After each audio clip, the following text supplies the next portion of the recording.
문재인 정권 이후 여러분 살림살이 나아지셨습니까?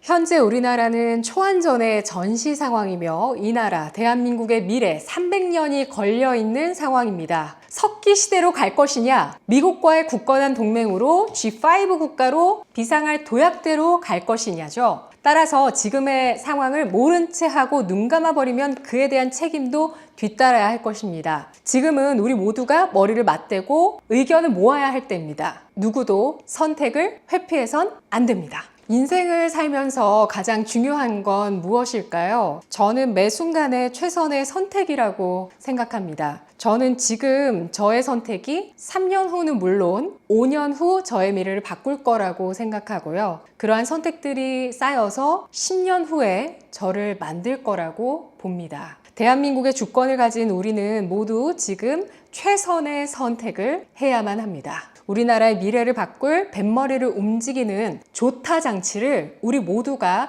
잘 붙잡아야 합니다. 로버트 기요사키가 쓴 부자 아빠 가난한 아빠는 많은 사람들의 인생을 바꾼 책으로 꼽히죠. 이 책에서 로버트 기요사키는 사람들을 네 부류로 나누어서 정의합니다. 봉급 생활자와 자영업자 또는 전문직, 그리고 사업가와 투자가, 이렇게 현금 흐름을 기준으로 나눴는데요. 봉급 생활자와 자영업자 또는 전문직은 안정적인 생활을 할지언정 경제적인 자유를 얻기는 힘들다고 합니다. 자유를 얻는 쪽은 사업가와 투자가 쪽이죠. 주식시장에서도 이런 사람들을 이야기를 많이 다루다 보니까 사업가와 투자가의 스타일을 개인적으로 많이 탐구를 하게 되더라고요. 그런데 이렇게 중국이 미국의 체제를 소리 없이 위협하는 초한전의 상황이 되니 사업가와 투자가의 특유의 용기와 결단력이 두드러지는 것 같습니다. 미국의 새 질서를 만들어 나가려는 트럼프 미국 대통령과 정부 효율부 수장으로서 정부 체제를 자세하게 들여다보고 있는 일론 머스크, 테슬라 CEO, 이 두 사람의 공통점이 있는데요. 바로 사업가 출신이면서 투자와 주가에 능수능란하며 민주당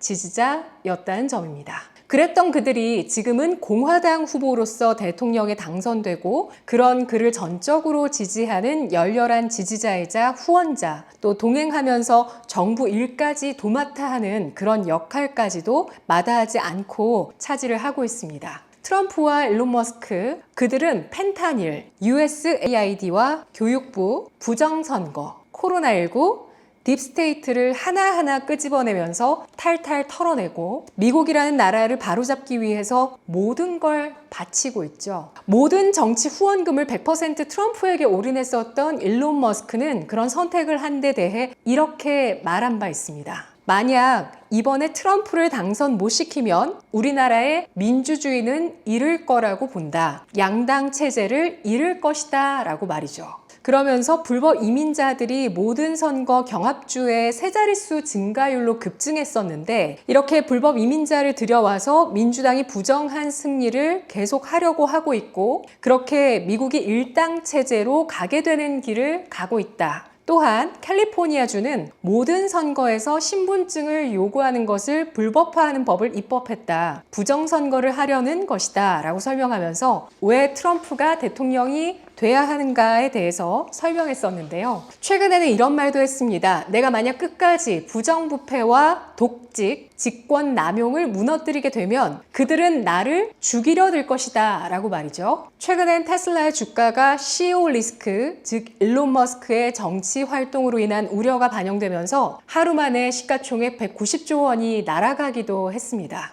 트럼프 대통령은 대선 기간 동안 수차례 암살 시도를 겪었었죠. 이런 모든 걸 감수하고서도 그들은 미국을 바로잡으려 하고 있습니다. 이것이 사업가 특유의 결단력과 용기, 그리고 여기에 정의로움과 애국심까지 갖췄다는 생각이 들었는데요. 분명 트럼프 대통령과 일론 머스크는 지금보다 더 큰 인물로 역사에 기록되리라 생각합니다. 그들의 미션을 모두 성공적으로 완수하게 된다면요. 미국 혼자 할 수는 없습니다. 그리고 다음은 없습니다. 지금 해야만 합니다. 비상계엄을 선포했던 윤석열 대통령이 석방됐지만 탄핵 심판 결론은 계속해서 미뤄지고 있죠. 시간 싸움을 하고 있는 이재명 더불어민주당 대표는 날이 갈수록 도가 넘는 행동과 발언을 이어갑니다. 그리고 미국은 계속해서 시그널을 주고 있는데요. 키워드는 5가지: 반 이재명, 화웨이, 민간 국가, 모스탄,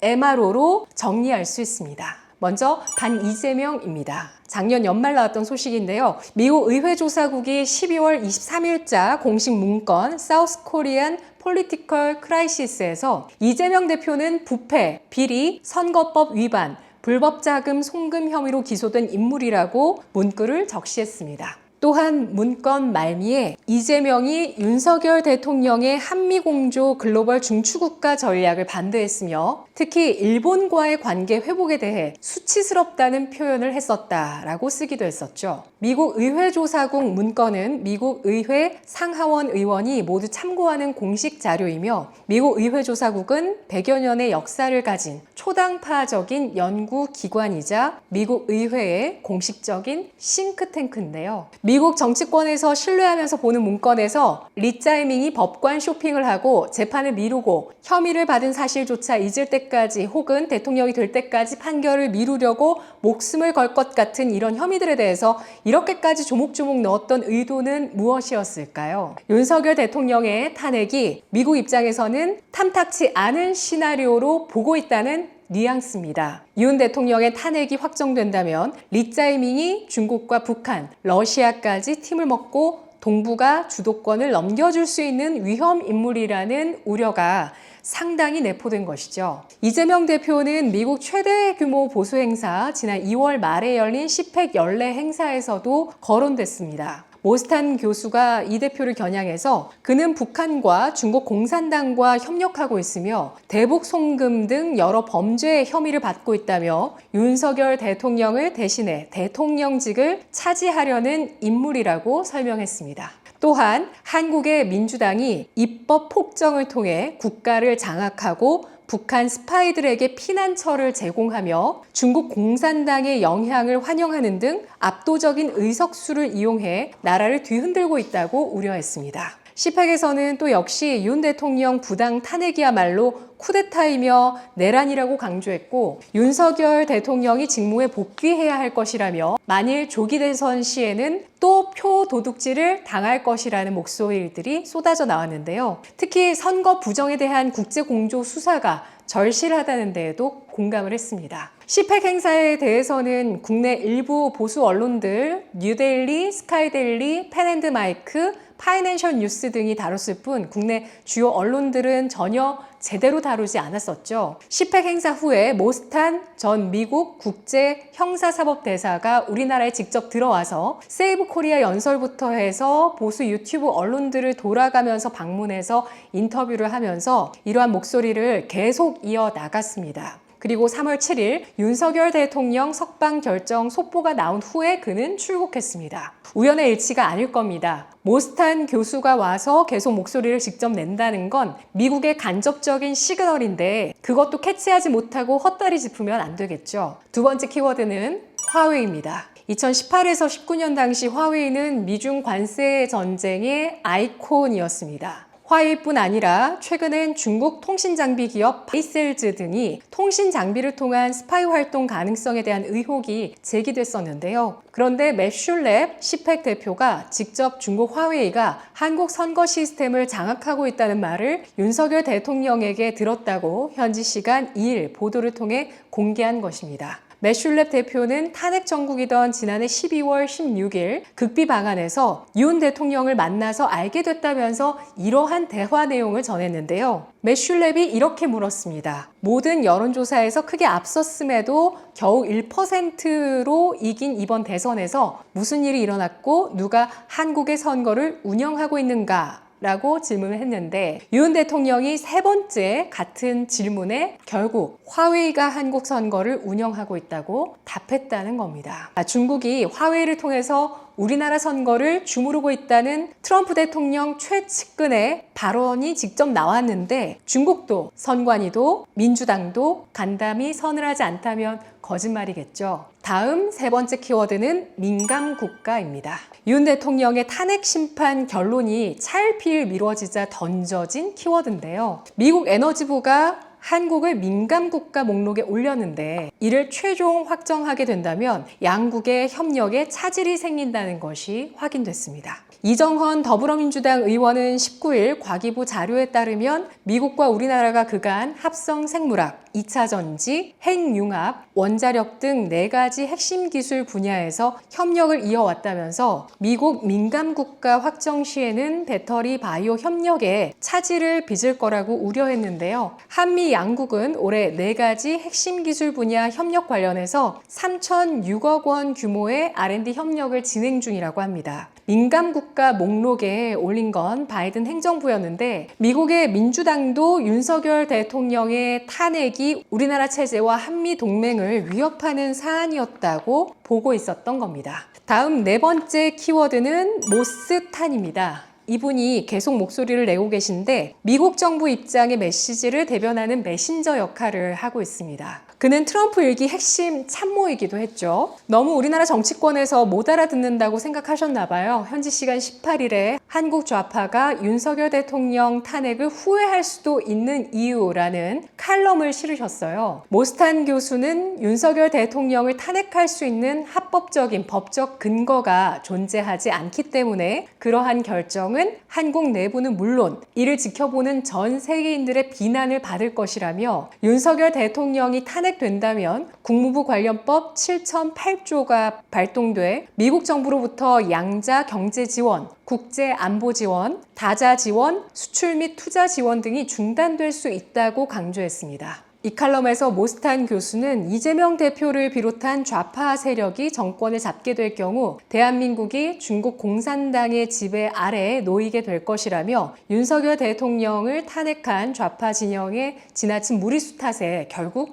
패배하게 될 것이라고 말했습니다. 어떠신가요? 석기 시대로 돌아가는 소리가 들리시죠? 미국은 이재명도 좌파 세력도 절대 안 된다는 겁니다. 그렇게 된다면 대한민국은 미국의 동맹이 아니라고 간주하고 경제, 안보, 수출, 투자 지원 모두 끊겠다고 선전포고했습니다. 미국 없이, 자유민주주의 없이 우리나라가 잘 살 수 있을까요? 문재인 정권 이후 여러분 살림살이 나아지셨습니까? 마지막 키워드는 바로 MRO입니다. 미국은 우리의 조선 능력이 필요합니다. 트럼프 대통령도 당선 직후 직접 언급했고요. 최근에는 미국이 한국의 군함 5척에서 6척 정비를 맡아달라는 제안을 했다는 소식도 있었습니다. 미국 해군부가 지난 2월 말 한국방위사업청에 올해 안으로 유지보수 정비 MRO가 필요한 군함 5척에서 6척을 언급하며 구체적인 사업 계획을 설명했다고 하는데요. 미국이 이러한 해군 전략 자산을 공유하는 MRO 사업을 제안하는 건 정말 엄청난 의미입니다. 미국은 앞으로 30년간 매년 40조 원대의 군함 발주 계획도 갖고 있습니다. 이걸 놓아버릴 수 있나요? 안보와 경제가 같이 갈 수 있는 미국의 중요한 제안입니다. 계속 우리는 미국의 동맹으로서 이익과 안보를 공유하는 협력 관계를 이어가야만 합니다. 큰 게 오고 있습니다. 미국은 우리를 원합니다. We go together. 부정선거, 공산당, 부정부패 깔끔하게 뿌리 뽑고 새 역사를 만들 시기가 옵니다. 예상보다 더 빠르게 올 수도 있습니다. 여러분은 우리나라 미래 어느 쪽에 한 표 걸고 싶으신가요? 지금 300년의 미래를 결정질 최선의 선택을 하고 배팅을 해야 할 타이밍입니다.